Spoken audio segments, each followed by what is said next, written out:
महामानव डॉक्टर बाबासाहेब आंबेडकरांच्या अस्थि कलश संदेश रथयात्रेचं धुळ्यात समारोप करण्यात आला आहे।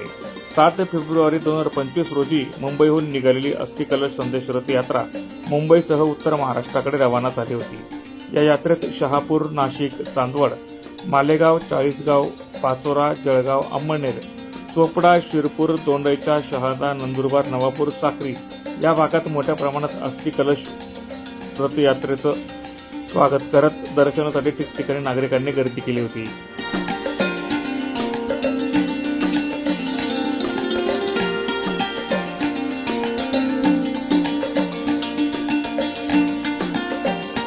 साक्रीहून शेवटी धुळ्याला या अस्थि कलश संदेश रथयात्रेचं जल्लोषात स्वागत करण्यात आलं। त्यानंतर पुढे मिरवणूक काढून संदेशभूमी येथे रथयात्रेचा समारोप करण्यात आला।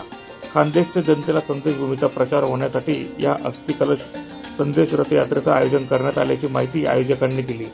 यावेळी संदेशभूमीला स्मारक घोषित करण्यासाठी एकमताने ठराव देखील मंजूर करण्यात आला। या प्रसंगी मान्यवर मोठ्या संख्येने उपस्थित होते।